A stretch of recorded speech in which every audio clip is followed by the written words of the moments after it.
Welcome to the internet, live from the Marriott Library at the University of Utah.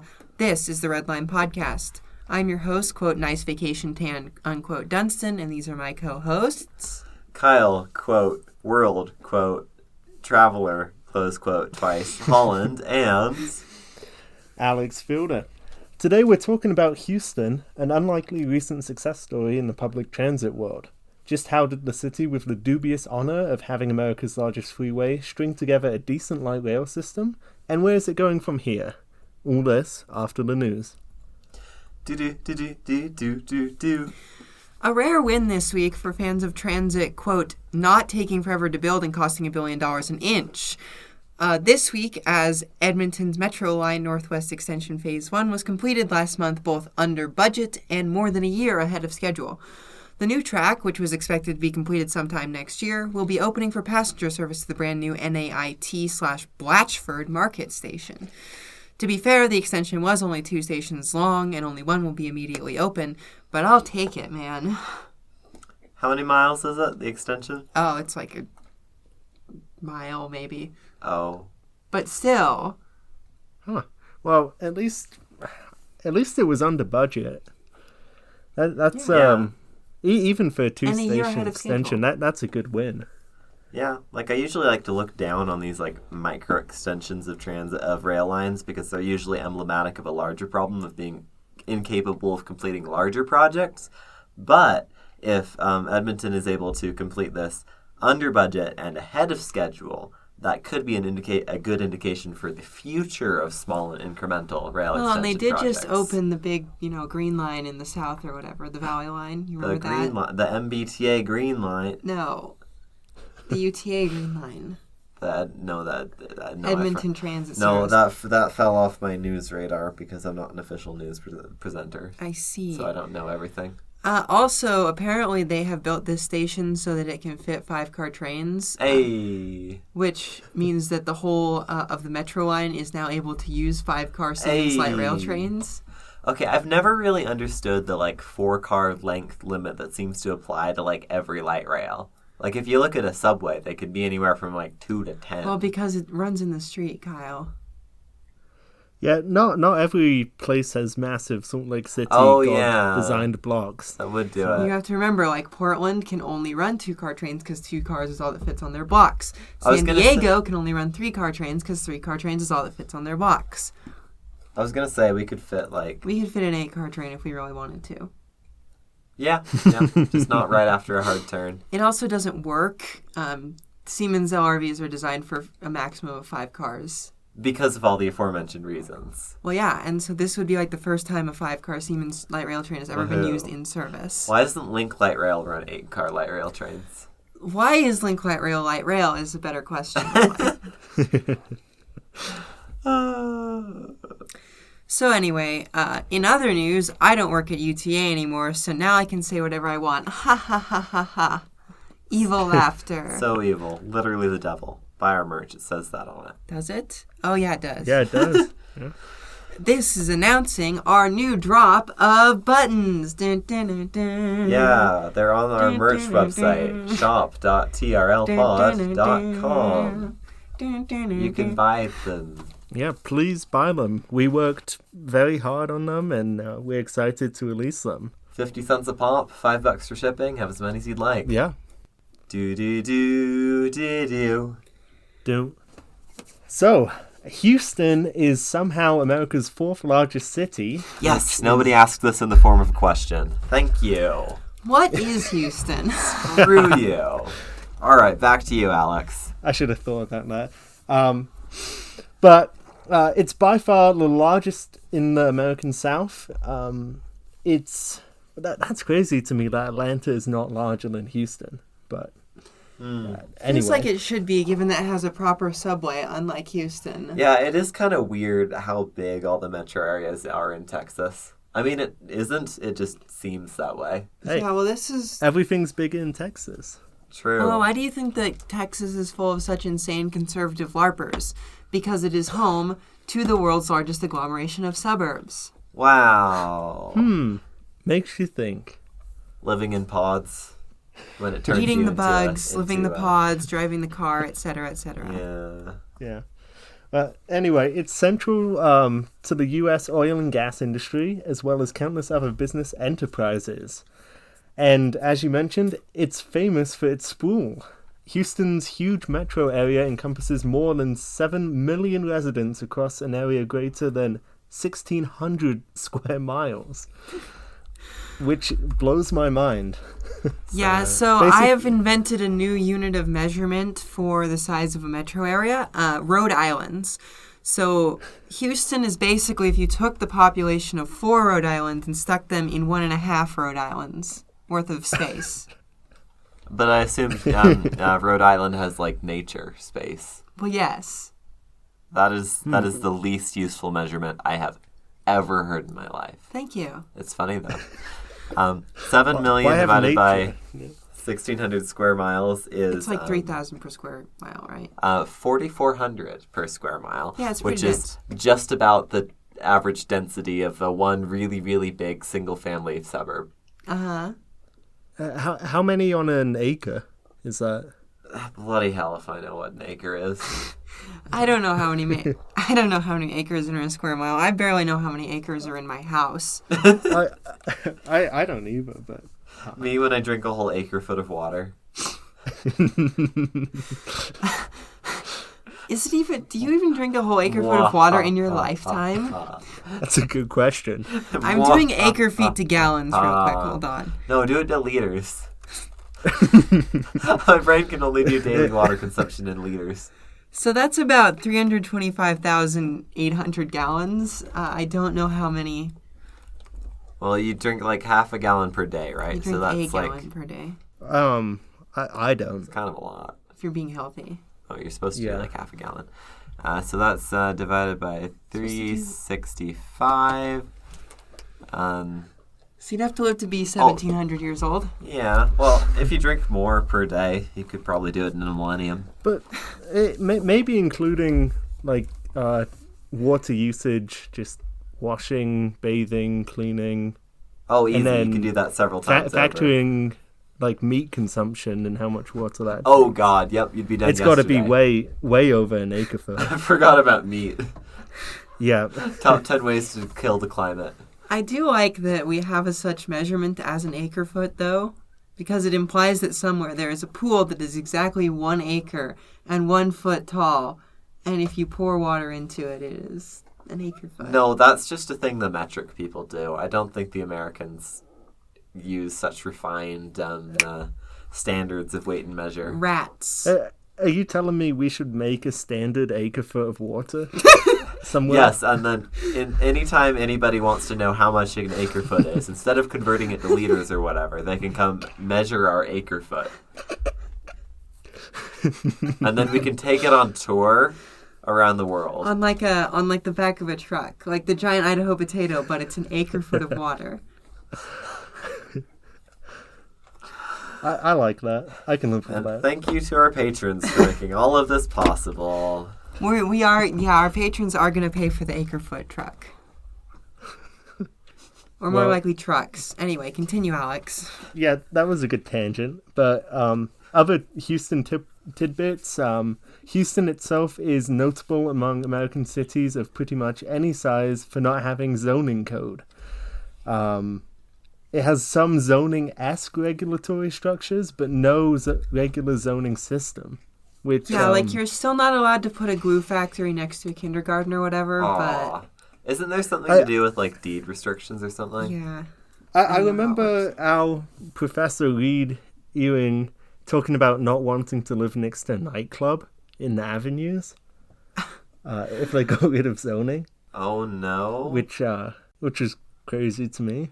That guy was funny. But, yeah. He's a good guy. Meanwhile, all the downtown people, like, catching fire because they live next to a restaurant.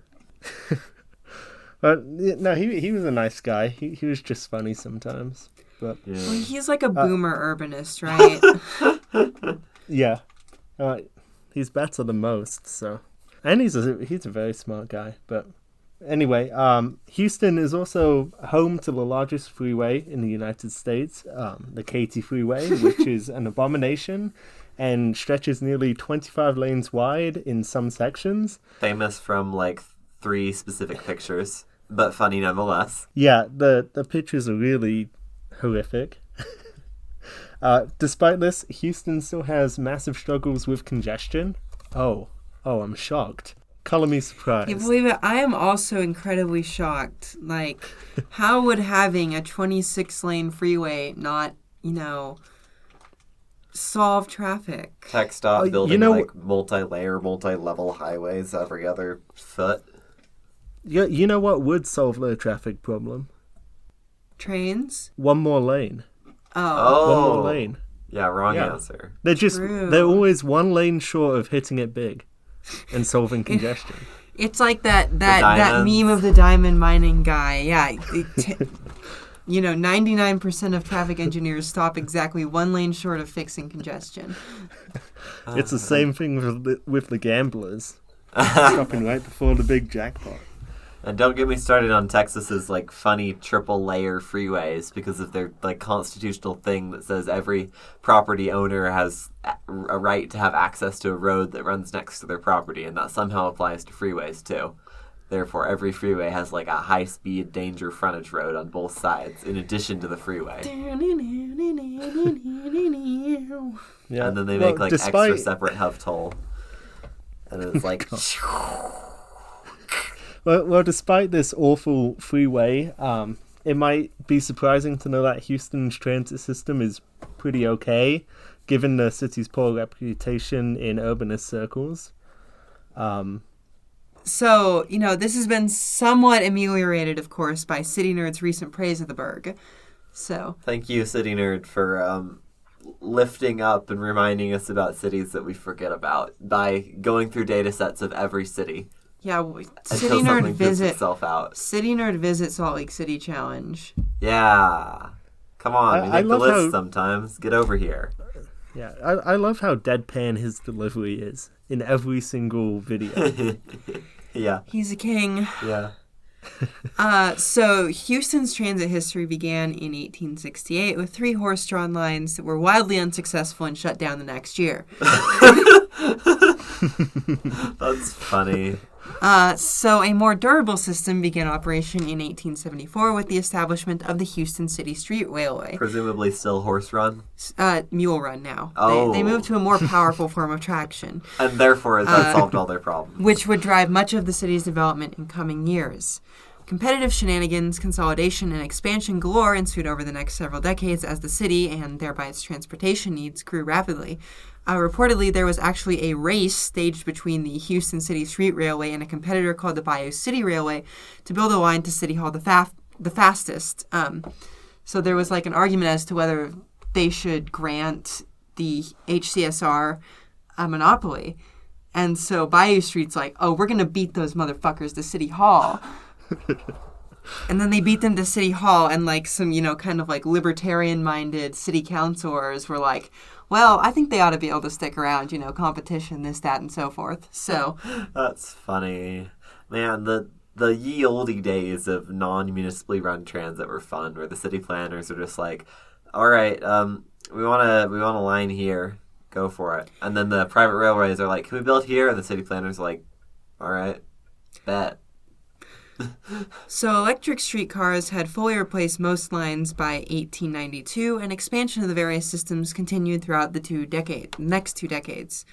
1911 was a banner year for Houston streetcars as they carried more than 28 million passengers, and a local newspaper estimated that a streetcar passed by the intersection of Congress and Main Street every 56 seconds, with more than 1,500 streetcars traversing the area in a 24-hour period.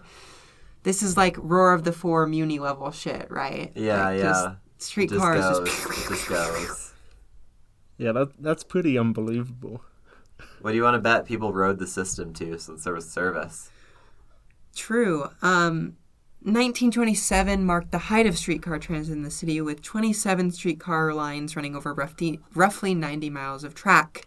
Buses had begun operating in 1924, and more than 40 million people rode transit that year. Houston only had about 150,000 people at the time. I'm sorry, what? That is correct. Yeah, do some math there. I didn't do the math here, but it is impressive. That is 265 annual rides per resident. It's probably closer to 200 because I didn't include the suburbs in that number, but yes. That is Oh my like gosh. 10x what we get in places like Houston That's like today. New York Whew. today. New York City. Yeah. Like 26 subway lines, buses up the wazoo, 3 different commuter railroads. The 3 busiest ferries. commuter railroads in the country. Correct. The busiest bus commuter agency in the country. Transit commute mode share, yes. Yes. So, just put it in perspective that everyone used to ride transit all the time, even in smaller cities. So, It's just almost saying. like if you have transit and you build your city and your transit system in tandem, people will ride the transit because it's Right. good. And then 13 years later, the streetcars were gone. 13. That was fast. That was very fast. geez. They were killed off by Jim Crow making operations hard because they had to have separate cars for black and white people. That's stupid. Yes, and also increasing competition from cars and buses. Either Racism is bad for business and, rights and, being not racist. So Crazy. don't do it, kids. The South not be racist. Challenge impossible. Impossible. I mean, to be fair, the North not be racist challenge. Also impossible, but in a different way. True. The last streetcars ran in the early morning hours of June 9th, 1940, and it would be 64 years until the city had rail transit again. That's a long 64 years. Uh-huh. Some other cities, San Francisco, closed that gap in, decades, if not less. San Francisco didn't have a gap. Oh, right, that's true. OG cable cars. That's a long gap. LA had a short gap. LA had a 27-year gap. Whew. Cities, when they take a gap decade from having a functioning transportation system. Indeed. Is that the map right before they shut down? No, that's a map from 1911, so it's a little Period appropriate streetcar. yeah. They've got a really nice grid. I know, especially downtown. There's just one on every street. Yeah. That's kind of like the Salt Lake trolleys were. Yes, it is. Well, this leads us to Hugh Trans and obligatory mid-century weird stuff. It's monorail time again. Monorail! Houston's transit taking HRT. OMG. What a trans queen. Slay. Anyway, continue. Monorail! Monorail! Yeah. We paid for the soundproof room. We're using the soundproof room. I wish I had a soundproof room. We didn't pay for the soundproof room. Mandatory student fees. Oh, true. Well, the Houston Electric Company, which had consolidated transit operations in the early 20s, continued operating bus service. The service would falter and change hands several times before 1974, when it would ultimately be brought out by the city of Houston and renamed Hugh Trans. Who names these Hugh-tran. things? It's not the worst name we've heard. It was the 70s, Kyle. Different time. It was the 70s. You gotta give him some credit. Well, 4 years later, voters would create Metro and tax themselves 0.5 cent on every dollar to pay for it. Houston's modern transit was born. Who names these things? Unlike other metros, though, their metro is technically all caps. I just couldn't bear to bring it around that all the time. All right, so the real delivery of that line would be... Metro! Yeah. 4 years later, voters would create... Hold on. Do it again. 4 years later, voters would create... Metro! and tax themselves at 0.5 cent on the dollar to pay for it.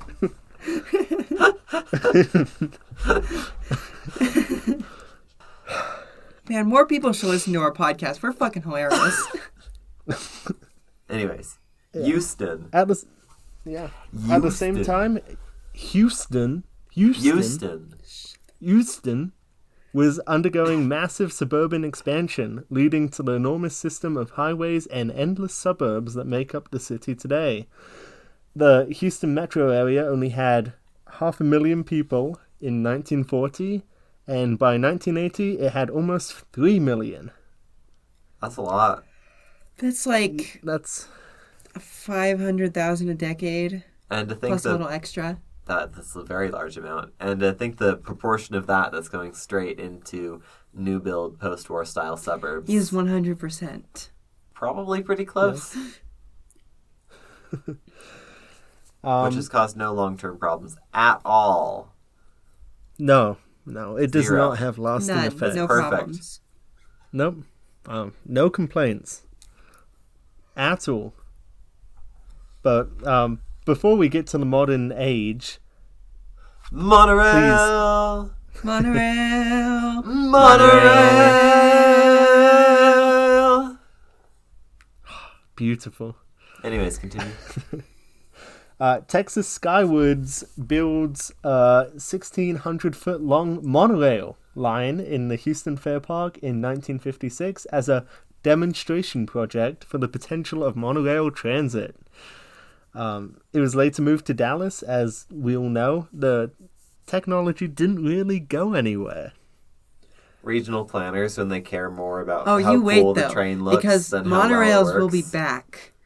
What? Recurring, guest of the pod, monorails. Why can't this is not Seattle? Why can't it just have like one monorail? Well, they don't actually build the other monorail.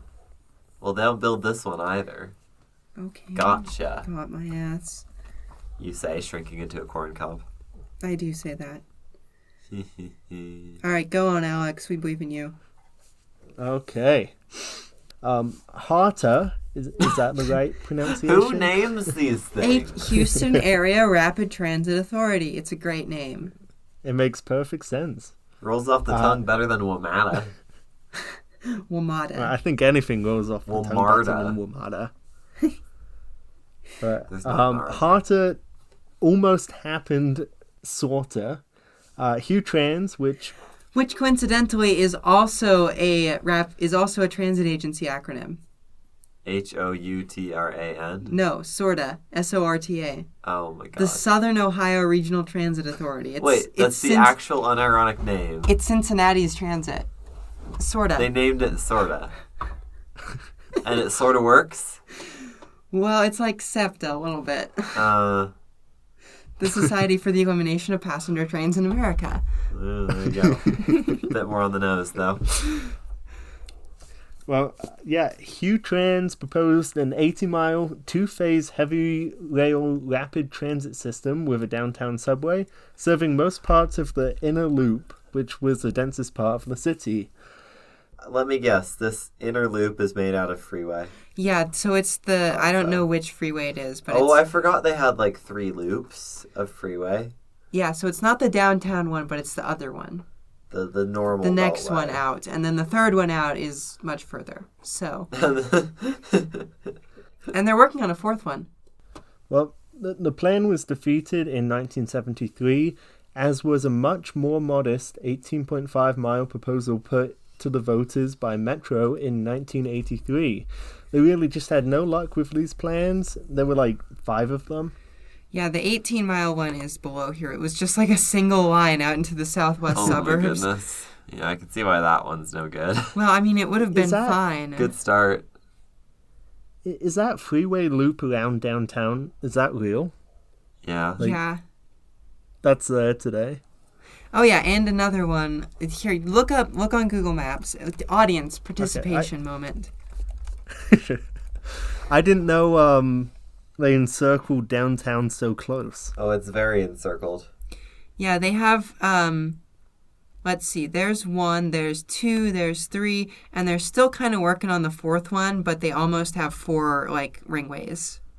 Of increasingly obscene, like 100+ mile size. Yeah. Oh, And they got like ye olde elevated freeway downtown. Yeah, it's not great, guys. That seems like a fun downtown to be in. Assaulted by noise on all sides. I love being assaulted by noise on all sides. Hey, at least it's elevated, so instead of it being impossible to pass, it's just sketchy to pass. Oh, good. Just what we wanted. Yeah. Slight improvements. No, but the inner loop section inside that second loop is generally like quite urban and good. But everything outside that New Not build so post-war much. suburbs. Mostly new build post-war suburbs. Designed specifically to not be a place Oh, yes. surgically. Yeah, Pretty I've been much. to Houston before, and I could not tell you where I was because it's all the same. I'm in the suburbs. You know, it is kind of like that in a lot of places. Like, you can't tell where you are. Like, I've been to Phoenix one time when I was kind of small, and you really just can't tell where you are. Same for, like, Dallas. Most places you just have no clue where you are. You're just, like, somewhere in the 13 million people who all live in single-family suburbs. Yeah. Yeah, it's even worse when you don't have anything to orient yourself with. Yeah. Like no mountains, no landmarks, nothing interesting. Right, and, like, some of these places, they're so big that even though it's flat, like, you'll be so far away that the skyline is obscured by, like, the Earth's curvature instead of, like, geography. So, Yeah. you know, Something to be said for good old-fashioned geographic constraints. yes, there is. Thanks, Salt Lake Valley. So Houston became the largest U.S. city without rail transit after LA opened the Blue Line in 1990. But this was something that metro authorities hoped to change. A monorail proposal that dominated metro planning throughout the 80s was killed off after a 1992 mayoral election, leaving metro without a plan once again. Hold up, Houston was mad that they got scooped by LA. Uh-huh. That's kind of funny. Imagine getting scooped by LA. Yeah, that's fair. That's fair. That's a low blow.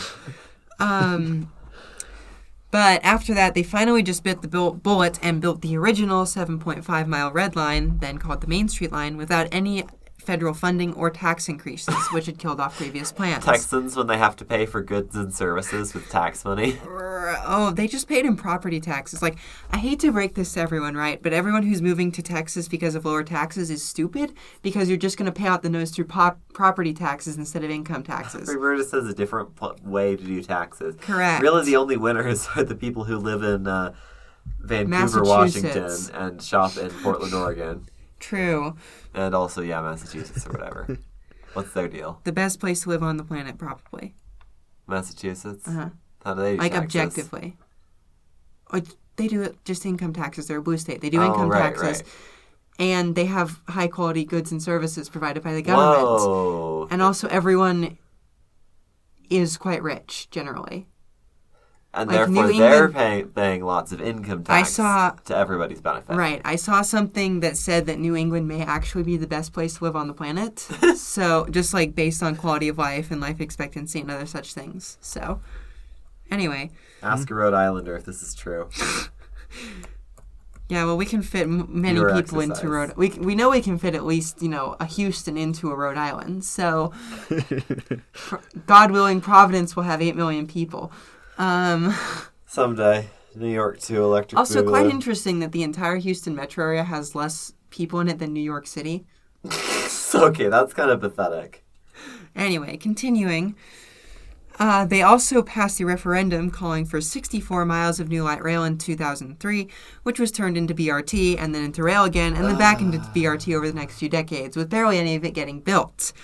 Many lines ended up being dropped due to various legal and financial challenges that Metro continued to face, and only 15 miles of rail had actually been built by 2017. This included the extended Red Line, which was finished in 2013, and the Green and Purple lines, which were finished between 2015 and 2017, also truncated. Man, they really just don't have the voter base. They don't have the political will to carry through on the things, even those things that they actually get the money for. Great. Meanwhile, TxDOT, Uh, having seemingly unlimited capital and political will. yeah, this is really a problem in Texas outside of Dallas, is having the political will to do these things. What are they going to do instead? Just sit around? They also opened the Silver Line. The MBTA Silver Line mentioned? Well, it is a BRT line, so it is the closest thing in 2020, and I have to say it might be the least effective transit line of all time. And I'm not kidding when I say Oh, that. yeah, I remember all the kerfuffle about this one. Yeah, let's look it up real quick and see Not what the very most good recent BRT. ridership are. Oh, it's a great BRT. Like, it's almost all dedicated lanes. It has a freeway. Oh. It has, like, some elevated sections. Wow. Well, what's wrong with it? Average daily ridership as of February of 2023 was 867. Bro, that's like half decent bus. That's like half of an S line. And guess how long it is? 10 miles. 5 miles. Which is twice as long as that. Oh my god. More than twice as long as the Why S is line. nobody riding it? So you have to be really bad to be less effective than the S line, and So where the hell did they put this such that it gets no ridership? well, it's just kind of out in the middle of nowhere and doesn't connect to anything. Oh, really? So if transit goes from nowhere to nowhere, then nobody rides it. Did not see that coming at all. Signed, Houston area planners. So it just connects downtown to a stadium. Is that convention district? It doesn't connect anything to downtown. It doesn't go downtown. It doesn't go. Oh, well, of course. It's that's it's a radial. So useless. So, when you have a fully developed transit system, right, one of the things you start thinking about doing is building a circular line to connect the outer edges of your system, or a crosstown line or something. There are no radial lines for it to connect to. So it doesn't even provide transfer options there. No, it just connects to a couple of transit centers. And kind of like it's like if the S line, right? And the West had a baby. It's like if the S line and the West had a baby and the S line didn't go to Central Point. Like if the S line just stopped at 3rd and just kind of went from 3rd to Sugar House. And But back. I thought you said the Silver Line went to a couple transit centers.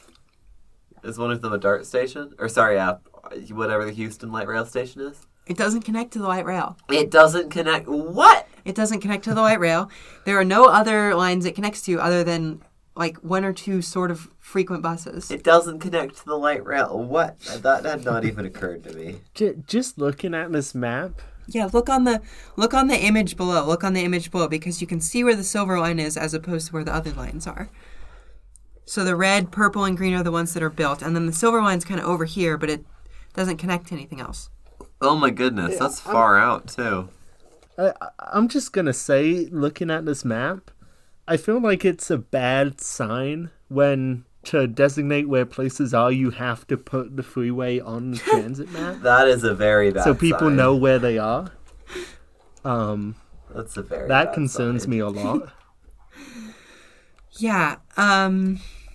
So the silver line is very bad, and it needs to be extended and connected to other things for it to work. But anyway, basically everything that was meant to be rail has been converted to BRT at this point after Metro kept having financial crises, and others, like the Inner Katy line, pictured on the map we're looking at in pink, and portions of other lines were not built because freeway expansions took over the ROW. Bruh. This happened twice. They can't even do the core. Oh my goodness. There was supposed to be a light rail line along the Katy Freeway, but Uh-huh. the Katy Freeway got expanded so much that they couldn't fit the light rail Bruh. line anymore. Even UDOT can do rail corridor preservation. Why can't TxDOT? That is They so don't want to. sad. Oh my goodness. But there's good news. Really, I doubt it. So a new measure called Metro Next is meant to build 16 new miles of light rail. You didn't pronounce it right. Metro Next will build 16 miles of light rail, taking the green and purple lines to Hobby International Airport and the red line further north and south. It's also supposed to build 75 miles of BRT, including several lines, such as the University Line, which is currently on its way to being under construction more than 15 years after it should have been finished in LRT form. That's the blue one on here. Are they just giving up and building bougie BRT? They're not building bougie BRT. Oh, damn it. They're building BRT. They're building creep. BRT. It's BRT. It's gonna creep. So, rip the Houston subway, rip the big Houston light rail plan that would have made DART but bigger, but not crap. You know yeah. what would be funny? If in insert decade, 50s, 60s, 70s, 80s, 90s, 0s, 10s, 20s, take your pick, when insert subdivision was being built, insert miles away from the city, when they were master planning the fancy hierarchical road network and the freeway right-of-ways and the arterials and everything, what if they planned in a goddamn rail line? Why would they do that? You're greenfield developing an entire, like, blob of suburb. You can put whatever you want, wherever you want it. Why would you do that, though? They put, like, a carefully constructed network of arterial roads and can't put a goddamn rail corridor. But why would you do that when you could not? Right. Must make Houston intentionally car dependent. Must drive car. Must go home and sleep in pod with no outside contact. True. So this brings us to the future. One of the positives, the actual positives about the Houston network is that they have a quite good bus system, actually. I would sure hope so. I don't know how else transit-dependent people are getting around. So you can look at the map. So I just opened the map. That's So the red lines are the frequent lines, the blue lines are like the 30-minute lines, and the green lines are the hourly lines. And then there's some commuter lines as well, and you can see the light rail kind of in there as well. So, they have quite a good bus system. Why is the legend on this map 2 pixels wide? Great question. Zoom in. But yeah, so they have a great bus system. The funny thing about Houston... Oh, and they're also... Okay, I'm going to finish the future here. They're going to get like 70 new miles of BRT, supposedly. Hopefully it'll be good. And then some limited rail expansions. Also, hopefully, Houston does not have a good record with these things. It would also be their first airport rail connection, which is very funny because they have 2 very large airports. So... Do they at least have half-decent airport express buses? Maybe. I don't know. I didn't look. Yeah, fair. Not a high priority let's item on look. the episode. Where is... Doesn't look like it. LA scooped him on that one, too. Yeah. And then So the funny thing about, like, the 2 largest Houston cities, right? You have Dallas and you have Houston. And they've kind of gone in opposite directions. So Dallas has built the longest light rail system in the world, as well as, several quite long commuter rail lines, and they're building more. And Houston has built, but Dallas has terrible bus service. Terrible bus service. Great. Houston has built basically jack squat, like 15 miles of light rail. Which, to be fair, is more than Austin is going to get for $8 billion, but I digress. But they have pretty fairly decent bus network. And actually, the difference between the 2 does kind of show because Houston gets like 50% more ridership than DART. Like, including rail on both ends? I mean, if we include the other Metroplex transit services, they're probably like closer to parity, but Houston gets better. That's quite impressive. So maybe Dallas. Especially given that Dallas is much larger. Dallas-Fort Worth is much larger than Houston. There's 13 million people in DFW. So I guess go Houston for having buses. Right. What I am going to say, though, is that I think DART is better situated for the future because all that they need to do to have the best transit system in the American South... Let's run some goddamn buses. ...is to spend a lot of money running bus service because they already have a rail system which, remarkably, for the size of, the Metroplex, which is just a gargantuan, sprawling metro area, they have a rail system that kind of goes everywhere, like to all portions, right? So if they were just really good about running a lot of bus service to get you to trains or get you around between the different train lines... Suddenly their system is far more competitive in terms of getting you from A to B. At a reasonable speed, right? Because you're not staying on a bus the There whole are way. no fast transit options in Houston. Because all their light rail is street running, all of it, every inch. Great. So and there's no transit option that is like physically faster on any segment than a car. No, and I mean DART is of course limited to 55 for no reason, but Great. America moment. That's something. 55 on a dedicated right of way averages out to the same speed as most metros. So what I will say for both regions is that they need regional rail, and they need it bad. They are too big to rely on light rail and buses alone. Crazy. Which Dallas appears to understand, given that they are building a lot of regional rail at the moment. So, anyway. put that on a list of things that Houston could have designed into its greenfield subdivisions. Well, I mean, go on Open Railway Map or whatever and look at any American city. There is a bunch of rail right-of-way everywhere. You can just put regional trains next to it. Run the train on the train track in the train corridor. I know, nuts. Only UTA understands this, apparently. Trains when they go on train tracks. So, yeah, that's all I got. Anyone else have anything interesting to say? Nothing interesting, no. No, I'm saving all my interesting comments for next week. What's next week? I don't know. Oh, okay. I mean, neither do you, but... That's true. Fun fact, listeners of the podcast, I normally write these the day before, so... Normally. Or the day of. Oh, yeah, I meant the day of. Yeah, I always write these the day of. And they still come out I good. take like 3 hours, or 3 to 4 hours, and like just dig in, do some research, write it down. And the information is just in your brain when we're recording. Well, yeah, and I do. I remember things. Steel trap.